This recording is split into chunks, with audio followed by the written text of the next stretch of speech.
महाशिवरात्रीची पावन कथा. नमस्कार भक्तांनो, माझ्या ध्यान ह्या चॅनलमध्ये तुमचं सगळ्यांचं मनपूर्वक स्वागत करते. आज महाशिवरात्रीनिमित्त मी तुम्हाला एक छोटीशी कथा सांगणार आहे. ती श्रवण केल्याने आपले न कळत जे झालेले पाप असतात ते दूर होण्यास मदत होते. महाशिवरात्रीची ही कथा वाचल्याने किंवा श्रवणाने सर्व प्रकारचे पाप हे दूर होण्यास मदत होते. ही दिव्य कथा आता आपण श्रवण करणार आहोत. सुतांनी श्रवणकादी ऋषींना सांगितलेली ही कथा आहे. विंध्य पर्वतामध्ये एक शिकारी राहत असतो. तो अतिशय हिंसक आणि निंदनीय असतो. त्याला दया माया अजिबात नसते. त्याच्या मनात प्रेम हे अजिबात नसतं आणि तो अगदी हिंसक असा माणूस असतो. एके दिवशी नेहमीप्रमाणे शस्त्रे फासे जाळे सोबत घेऊन तो शिकारीस जंगलामध्ये निघून जातो. रस्त्याने जाता जाता तेथे एक त्याला मंदिर लागते. ते मंदिर शिवाचे असते.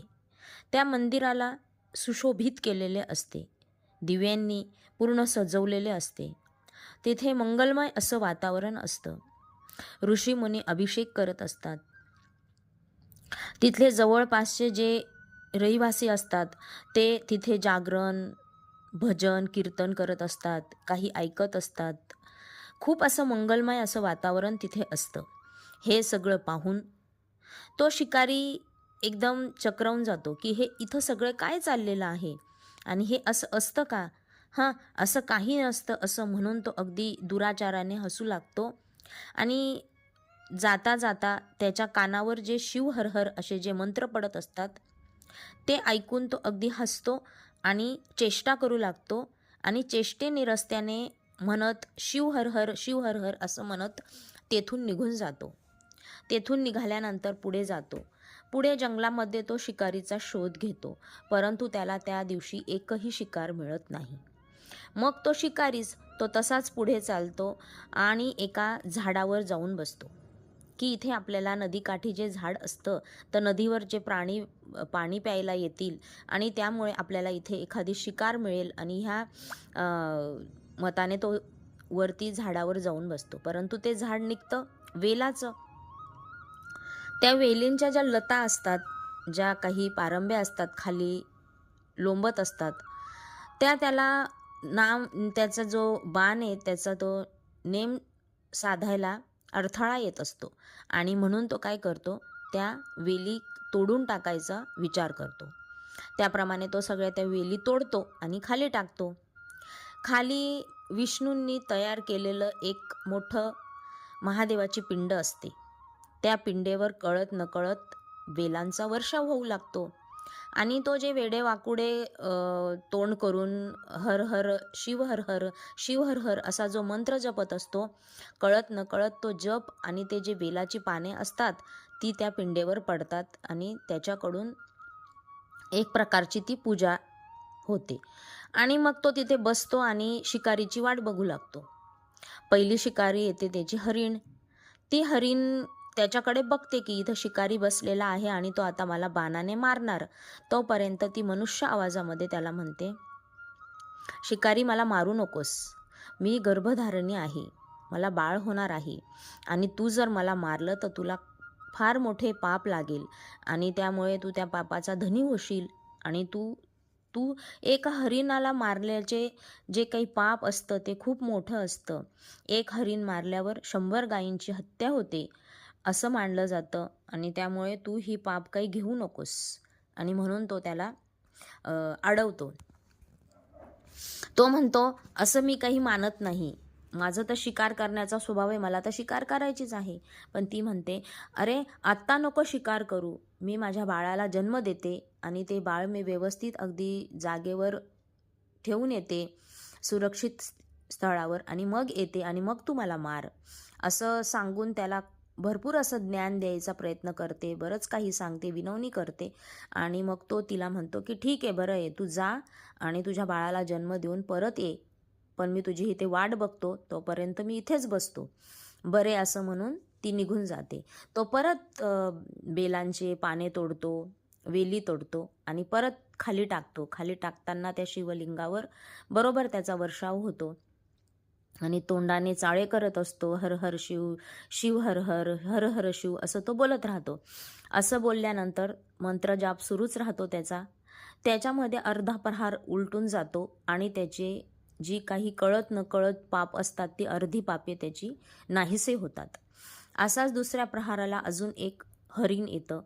ते हरीण पती भेटेस जाणार असतं, परंतु जेव्हा त्याच्याकडे बघते की मी इथे पाणी प्यायला आलेली आहे आणि हा आता मला मारणार आहे, असे बघून ती त्याला विनंती करते की तू मला मारू नकोस, मी माझ्या पतीला भेटणार आहे आणि पतीला भेटून आल्यानंतर तू मला मार, मी तुला जरूर मारू देईन. तर तो म्हणतो की तुझ्यावर कसा काय विश्वास ठेवू मी. तर ती म्हणते, जी स्त्री आपल्या पतीला धोका देते किंवा पतिव्रता असून ती जर चुकीची कामे करते तर तिला खूप मोठं पाप होतं आणि त्या पापाने तिला कितीतरी जन्म असं विधवेचं रूप घेऊन किंवा विधवा होऊन जगावं लागतं. आणि असं बरंच काही ज्ञान परत ती हरीणही त्याला देते.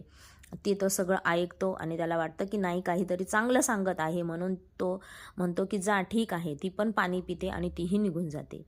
परत तिसरी हरीण येते. तिसरी हरीण पण बघते आणि त्याच्याकडे बघून म्हणते की मला मारू नकोस रे, मी माझ्या मुलांना दूध पाजून येते, ते उपाशी असते, भुकेलेले आहेत, त्यांना दूध पाजून मी येते आणि मग तू हवं तर मला मार.